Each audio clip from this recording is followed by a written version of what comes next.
Okay, Doctor Strange outfit. If there are any of you out there who understand this shirt, I appreciate you.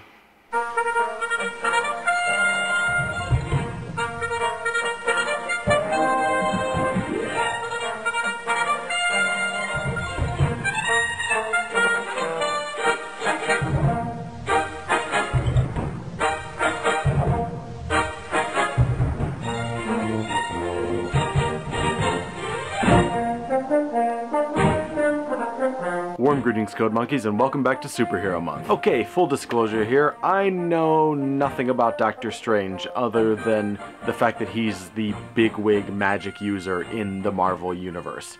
I've never read a Doctor Strange comic.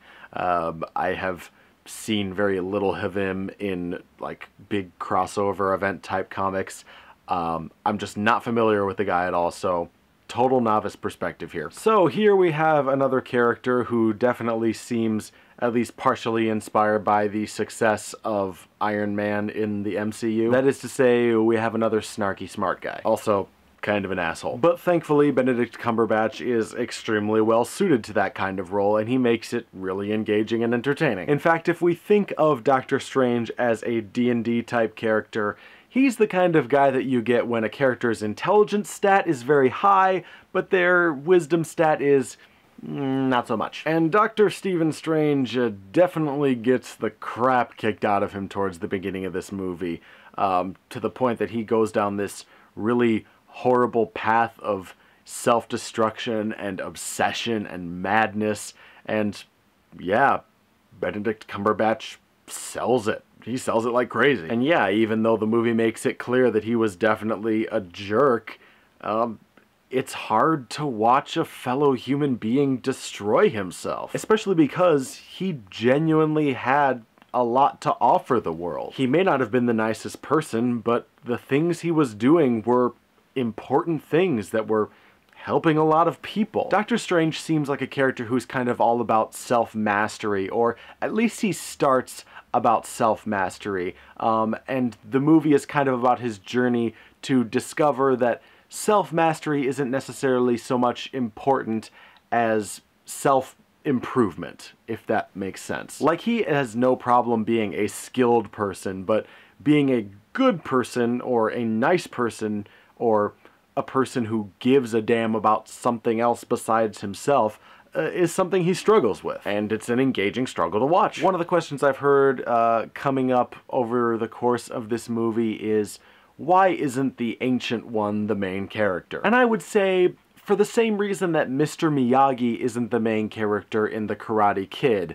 or like Yoda isn't the main character in Star Wars. That's not the narrative purpose of this type of character. Before doing this review, I did sit down and do a little bit of research into the origins of Doctor Strange, and one of the things that's, kind of, problematic about the original origin is that it's basically that type of story where, like, you have this very Eastern-inspired thing, and along comes this white guy and he's the bestest ever at it. And I like how the movie sort of downplays that aspect as much as they possibly can.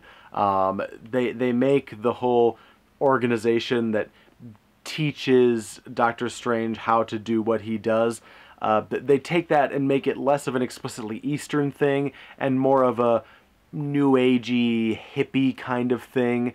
The denizens of the dojo where Doctor Strange learns to be a wizard are very diverse. It feels like a sort of melting pot mishmash of a whole bunch of different philosophies and, again, just, new agey hippie kind of stuff, which I think is a smart way to go, and I think it's probably about the best way you could go about a character like this in a modern day setting. The supporting cast isn't quite as engaging as they are in other MCU movies, but I don't think they're really meant to be. I think the movie wants you to feel what Doctor Strange is feeling, that is to say, a sense of kind of being an outsider looking in, and as such, the supporting cast is not terribly eager to warm up to him. So you feel this sense of distance the whole time. I think it works. Speaking of the supporting cast, though, in a certain sense, one thing I do really like is how they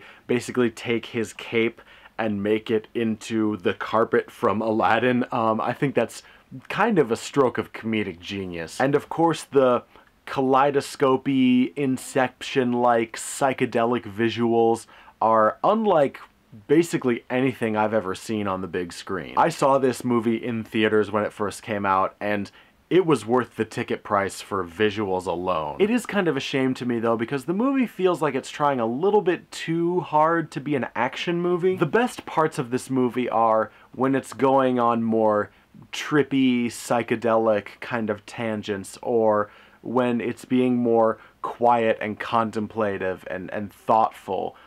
Those are the parts of the movie that I like the best, and it seems like those kind of vibes might have fit the movie a little bit better just in terms of tone. Example, one of the best parts of the movie is when he defeats the villain by basically outsmarting it because he knows he can't beat it in a fight. Like, that's brilliant, and I wish that the whole movie had been like that. I think there's definitely a lot of potential in this character, and this movie hits that potential a pretty decent percentage of the time. Like, I enjoyed the movie. But I definitely think there's a lot more to be explored with this character and with the vibes and the tone that this movie creates when it's at its best. Overall, I would say that this movie is worth renting. Definitely get it in high definition if you can. Definitely check it out on as big a screen as possible if you can,